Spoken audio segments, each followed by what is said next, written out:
En el nombre del Padre, y del Hijo, y del Espíritu Santo. Amén.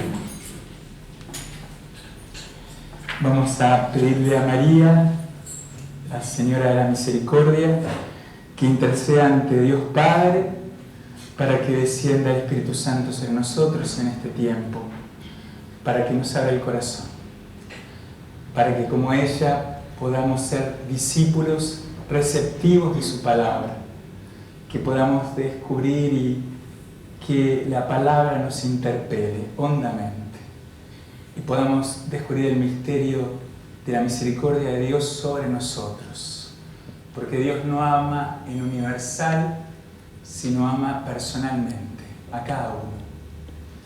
Dios te salve María, llena eres de gracia, el Señor es contigo, bendita tú eres entre todas las mujeres, y bendito es el fruto de tu vientre, Jesús.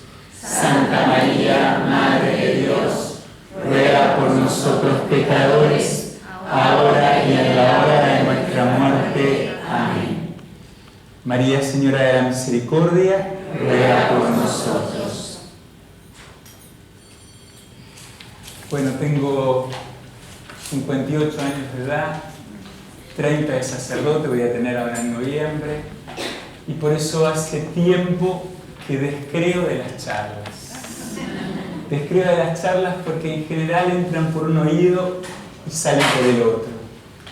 Los gestos de amor, y eso es lo que vamos a intentar meternos en estos días, entran por los ojos y quedan en el corazón. Y yo creo que es tan importante poder rumiar el Evangelio. El ser discípulo de Jesús, y discípulo significa ser oyente, escuchar. Y la primera discípula de Jesús es María, su madre. Y esto me parece importantísimo porque María nunca lo entendió a Dios. Racionalmente nunca lo entendió. No lo entendió. Y el Evangelio lo dice varias veces, lo repite Lucas varias veces al comienzo en su Evangelio de la infancia. María no entendía. No entendía. Y a nosotros un montón de veces no entendemos qué quiere Dios con nosotros. No lo entendemos. No entendemos en nuestra historia personal. Pero como amaba, confiaba. María no lo entendía racionalmente, pero amaba y por lo tanto confiaba y rumiaba. María conservaba estas cosas sin entender y las meditaba en su corazón. Yo quisiera que estos encuentros sean momentos de meditación de la palabra, de rumia. O sea que a lo mejor ahora lo vamos a escuchar, pero me gustaría tanto poder rumiar, que ustedes lo puedan rumiar, no tanto por mis palabras, sino justamente por las palabras de Jesús y por escuchar al Espíritu Santo. Se dice que muchas veces que Dios no habla, y eso no es cierto. Dios habla de mil maneras. El problema es que nosotros no hacemos silencio para escuchar. Uno de los problemas serios de la falta de vocaciones consagradas es que de verdad los jóvenes no escuchan, sí, están siempre conectados, pero no conectados a la Trinidad, están siempre conectados. Y para escuchar hay que hacer silencio. Yo les pido que de verdad, esto es una de las cosas más importantes que voy a decir en el curso, que tengan, y por los rostros que veo, que tengan un tiempo de silencio durante el día. A veces nosotros queremos tener silencio y cuando lo tenemos le rajamos el silencio. Los de siglos anteriores eran contemplativos, sabían contemplar la acción de Dios en la naturaleza y en sus mismos corazones, en las circunstancias y en la persona del otro, porque tenían tiempo de silencio, de contemplar. Una de las formas de comunicación más hondas del amor, cuando dos personas de verdad se aman, es estar en silencio juntas. Es estar en silencio juntas. Hay silencios que matan, hay silencios que son puñales. Pero cuando hay una honda comunicación, qué importante es el silencio para poder estar juntos. Creo de verdad en la conversión continua del corazón. Y conversión es eso. Es a veces dejar de mirarse lo que nos falta, nuestras carencias, y poner la mirada en el amor de Dios en Jesús. Si nosotros siempre estamos mirando la pelusa del ombligo, del propio ombligo, del ombligo del otro, eso va a ser siempre fuente de tristeza. Porque siempre va a haber una falta que reprocharse. La conversión es cambiar la mirada, es no poner tanto la mirada sobre nosotros o sobre el otro, y poner la mirada sobre el amor de Dios. Y eso siempre es fuente de alegría. Porque el Señor de verdad nos quiere mostrar y manifestar su amor. Pero para eso tenemos que abrir los poros del espíritu, los poros del alma. Y miren que el alma existe.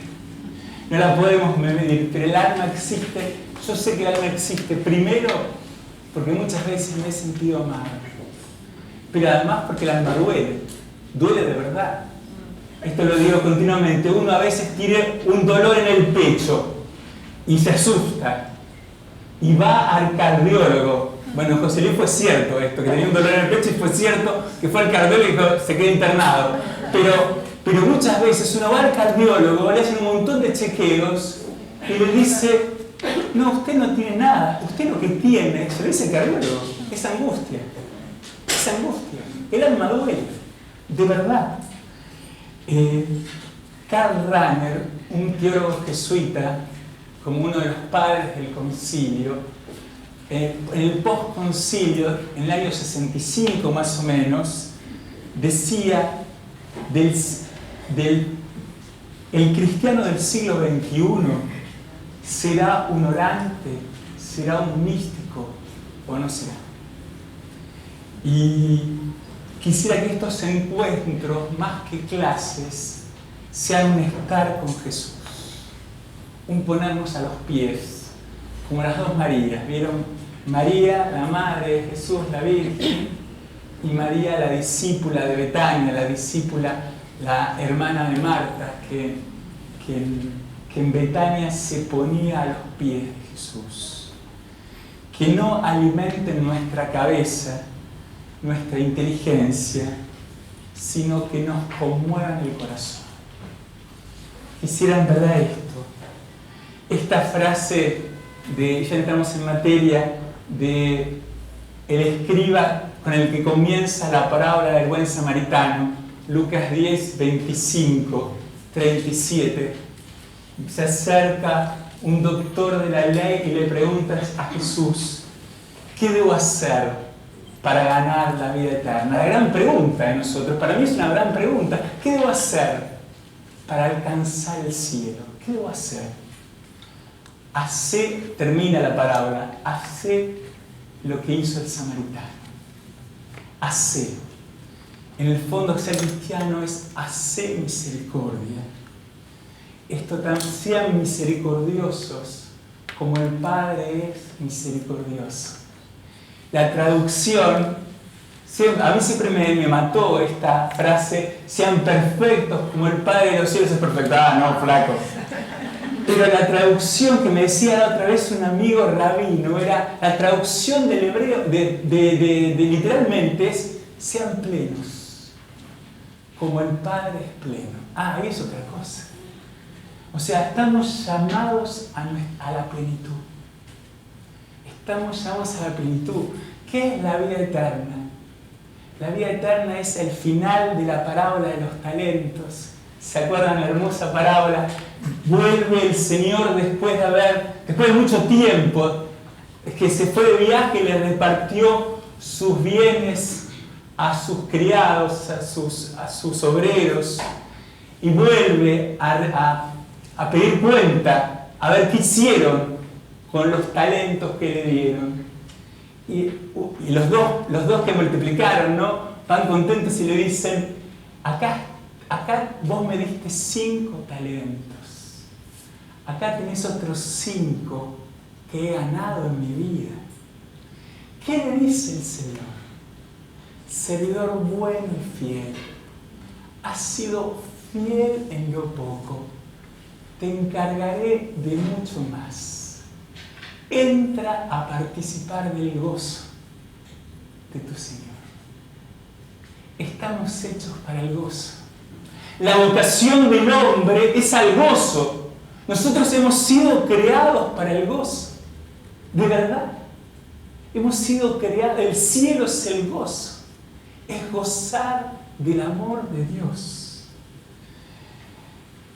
Sería bueno estudiar la acción de Jesús, de cómo fue formando el corazón de los primeros. A mí siempre me gusta pensar que la verdad, que la palabra con mayúscula, la palabra hecha carne, habló re poco. Hizo 30 años de silencio en Nazaret. Y después empezó, sí, con toda la vida pública, a hacer grandes milagros y lo seguía una gran multitud.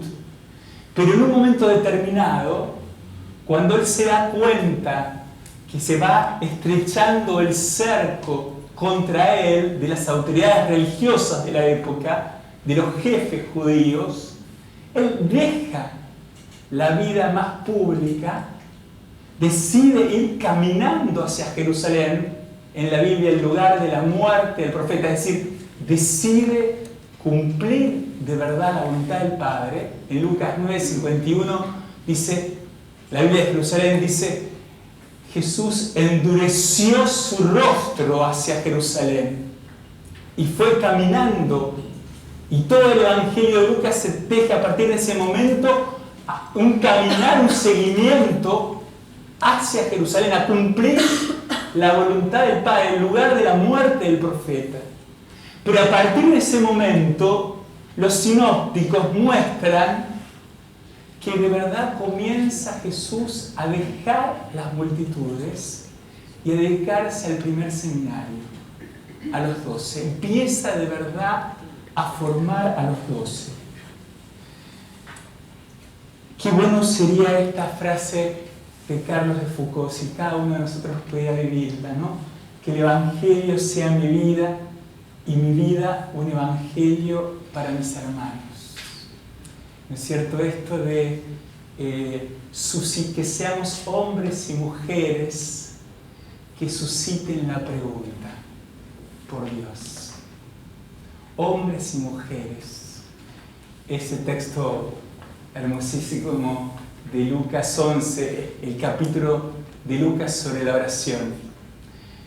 Comienza así: Jesús estaba a solas orando a la mañana temprano. Qué misterio esto de un Dios que reza, que se levanta temprano para ponerse de cara ante su Padre. ¿Cómo debía ser el rostro de Jesús en oración? Para que un discípulo anónimo, no se sabe quién, le dice: yo quiero eso.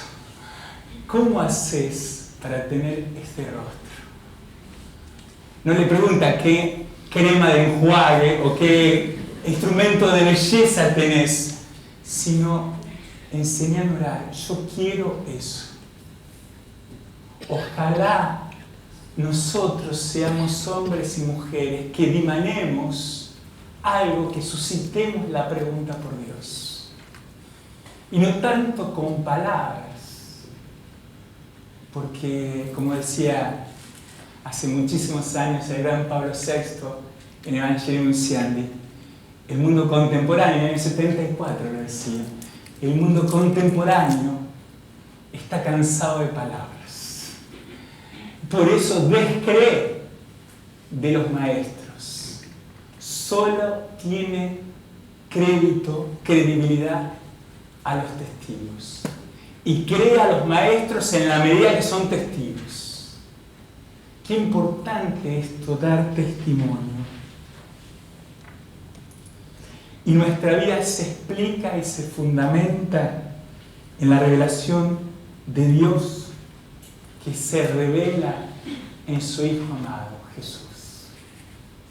En el bautismo de Jesús en el Jordán, cuando se escucha la voz del Padre y Jesús sale del agua, y se escucha esa voz tan hermosa que reactualiza cada bautismo, cada acto bautismal se reactualiza. Este es mi Hijo muy querido, mi predilecto. Yo quisiera que ustedes crean que son hijos amados predilectos. Y esto es difícil porque de verdad nuestra generación, la generación de los aquí presentes, tenemos una imagen de padre un poco distorsionada. Yo diría, hay una claudicación del varón en la paternidad. Cuando se nos habla a veces de la paternidad de Dios, a veces nos cuesta mucho creernos amados. Pero de verdad, y ahora vamos a hablar de eso, justamente porque me parece esencial, antes de hablar de los gestos de Jesús, me parece que lo fundamental es hablar de la paternidad de Dios. Creer esto, que Dios nos ama incondicionalmente, independientemente de nuestras acciones. Yo estoy convencido que todos nosotros somos un poco herejes. Pelagio era un monje del siglo V que fue condenado por la iglesia porque su teoría era un obispo, monje. Él decía que solamente se podía alcanzar a Dios con la voluntad, apretando los dientes y cerrando los puños. Eso fue condenado por la iglesia en el siglo V. Pero todos nosotros somos un poco semipelagianos. ¿Saben por qué? Porque el 95% de nosotros somos hijos de inmigrantes que nos enseñaron a decir: yo tengo que lograr esto con fuerza de voluntad.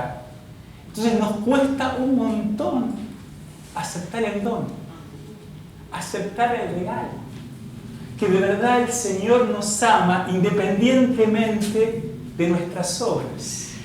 Para mí esto es muy importante, porque nos han enseñado a veces mal el catecismo, nos han enseñado diciendo que el que se porta bien va para arriba y el que se porta mal va para abajo. Y la realidad es que el Señor nos ama porque no puede no amarnos, porque su esencia es amor. ¿Vieron? En Timoteo, Pablo dice: Dios quiere que todos los hombres se salven.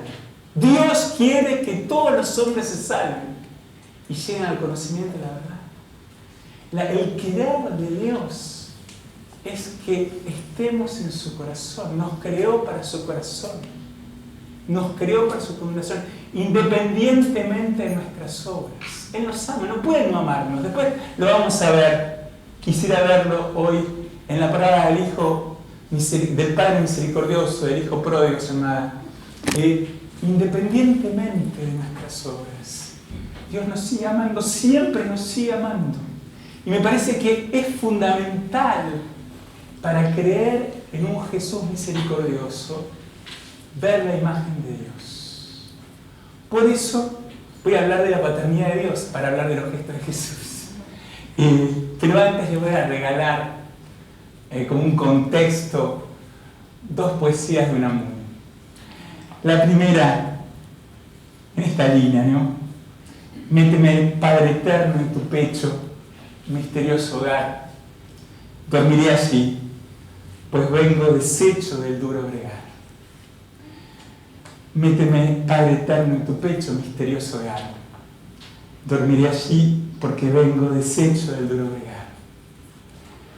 Dicen los médicos que estudian la embriología humana, la formación del embrión humano, que lo primero que escucha el oído cuando se forma, el primer sonido que escucha el oído cuando se forma es el latido de la madre. Y hay místicos que dicen que el hombre a lo largo de toda su vida no tiene otra cosa que una nostalgia. La nostalgia de volver a recuperar ese momento de seguridad, que no es otra cosa que la nostalgia de Dios. Miren, yo como cura de hospital, un montón de veces, tanto varones como mujeres, al final de la vida, en la inconsciencia final, muchas veces escuché a hombres como mujeres llamar al papá o a la mamá, en la inconsciencia. Porque de alguna manera el hombre siempre está añorando brazos, poder descansar incondicionalmente en un pecho que no me pida nada. Y yo creo que esto es importante tenerlo en cuenta cuando hay una tormenta de verano con truenos y relámpagos. Un nenito lo primero que hace es pedir upa por miedo al papá o a la mamá. Y cuando el padre, la madre, un abuelo le hace upa en medio de la tormenta, el nene se duerme. Seguro, porque confía. Una vez me peleé con un psicólogo porque decía que el nene no amaba. Porque, claro, es cierto, un bebé no tiene amor de generosidad como el adulto tiene, pero tiene amor de confianza, que a medida que va pasando la vida uno va perdiendo el amor de confianza porque nos cascotean en la confianza y va creciendo en amor generoso, pero va perdiendo la esencia de la vida espiritual, que es el abandono confiado, la confianza abandonada. Y de alguna manera el hombre está pensado por Dios para su pecho eterno, para descansar en su pecho eterno. ¿Y cuánto estamos cansados muchas veces? ¿Cuántas veces los adultos quisiéramos que alguien nos hiciera upa ante las tormentas de la vida? ¿Cuánta necesidad tenemos de abrazo? ¿Cuánta necesidad tenemos de reclinar nuestra cabeza en un pecho que no nos ponga ninguna condición? Como hombres no tenemos experiencia de un amor incondicional. Todo amor, por más desinteresado o sacrificado que sea, pone condiciones. Por más sacrificado, una mamá se levanta 5, 6, 7 veces en una noche porque el hijo llora, porque tiene fiebre. Hay un montón de amor sacrificado, pero todo amor humano, si no revisen, pone alguna condición. Mamá, viene el nene secundario, ¿no? Granudo, 16 años. Mamá, me saqué un 6 en química. Feliz el chico. Y la mamá le dice, bueno, está bien, presentate un poco más y dejá la play, por favor. El novio a la novia. Nena, hace 1 hora y media que estoy esperando en esta esquina. Todo amor humano pone alguna condición. Nosotros no tenemos experiencia de un amor incondicional. Por eso un montón de gente no entiende la palabra del Padre Misericordioso. Porque le da la razón al hijo mayor. ¿Cómo? Crápula. Esto es importante, el amor incondicional. Independientemente de lo que nosotros hagamos, Él nos ama. Y esto nos da una libertad impresionante. Porque eso no significa viva la pepa, No significa viva la pepa. Porque cuando la persona se sabe amado así, no puede hacer otra cosa que tener amor de reciprocidad. que amar, que responder ese amor. ¿Entienden esto? Pero cuando uno se sabe amado, adquiere lo que vino a hacer Jesús a la tierra, hacernos libres. Hacernos libres. Saberse profundamente amados. Profundamente amados. Con esa frase luminosa de Santa Teresa de Ávila, que este año se cumplen los 500 años de su nacimiento. Mi juez es mi amado. ¿Cómo voy a tener miedo si mi juez es mi amado? Mi juez es mi amado. En esta línea está el Papa Francisco con esta hermosísima bula de convocación del Jubileo Extraordinario de la Misericordia. Empieza, son 25 números. Les pido por favor que dejen de leer Novum Grum, cualquier cosa. Lean esta bula, además del Evangelio, por supuesto, 25 números, en donde está sintetizada la esencia de la misericordia de Dios. Y el Papa empieza diciendo: Jesús es el rostro de la misericordia del Padre. Y misericordia es la síntesis del misterio cristiano. Es la síntesis del misterio cristiano. Y ahora entramos en materia, esto, ¿no? El Papa dice en el número 3 de esta bula, bueno, un año santo de misericordia, el 8 de diciembre, el día de la Inmaculada, queremos establecer un año santo y abrir una puerta de la misericordia. Yo les pido a cada uno de ustedes que hoy abran la puerta de su corazón a la misericordia de Dios. Que de verdad abran la puerta al Espíritu Santo. Déjense amar. Yo les pido, les voy a dar un primer ejercicio, no sé si les voy a dar otro, pero un primer ejercicio. Esta noche, mientras se van durmiendo, imagínense, depende del sexo de cada uno de ustedes, imagínense a Jesús o a la Virgen que les extienden en los brazos. Y traten de imaginar que reclinan su cabeza en el pecho de Jesús o de María. Y traten de verdad de descubrir, escuchar el latido del corazón. Y para eso a lo mejor pueden perfectamente escuchar su propio latido. Y tratar de eso, de descansar. Y de repetir el nombre de Jesús o María Mater Misericordia. Jesús, te necesito. Dame tu paz. O María Mater Misericordia. Y traten de dormirse así. De verdad, me parece que el problema de tener una sólida o débil vida espiritual se juega en cómo terminamos el día. ¿Cómo o con quién terminamos el día? De verdad, se sabe claramente que el subconsciente sigue trabajando en el sueño. Y esto lo digo siempre a mis seminaristas y a los curas sobre todo. Si uno se acuesta con Tinelli y con el baile del caño, duerme con Tinelli. Esto está comprobado. Uno duerme, el subconsciente sigue trabajando durante el sueño, o cualquiera de ustedes cuando se acuestan con una preocupación, lo primero que pasa cuando se despiertan es empezar a pensar en lo mismo. El subconsciente sigue trabajando. Si nosotros logramos dormirnos en Jesús, abrazados a Él o a la Virgen, vamos en un momento determinado, esto en un proceso, no de un día para el otro, ni mágicamente, vamos a soñar con lo sobrenatural. Y de verdad es así. Bueno, todo esto no lo quería decir, así que no sé cómo salió, pero no importa, no lo tenía preparado, digo. Vamos en materia. Se puede decir que el corazón de Dios está devastado por una pasión.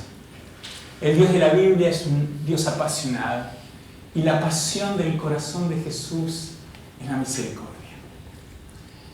Y el misterio de la misericordia de Dios es el de la herida del corazón de Dios ante el dolor del hombre. Este es el misterio de la misericordia. Dios está herido por el dolor del hombre. Dios no es un Dios que está allá arriba en el cielo, como dicen las religiones orientales, y se desentiende del hombre. El Dios de la Biblia es un Dios que se compromete con su criatura. Es el Dios que se mete en la historia del hombre porque ama. Hay un salmo que dice: un abismo llama a otro abismo.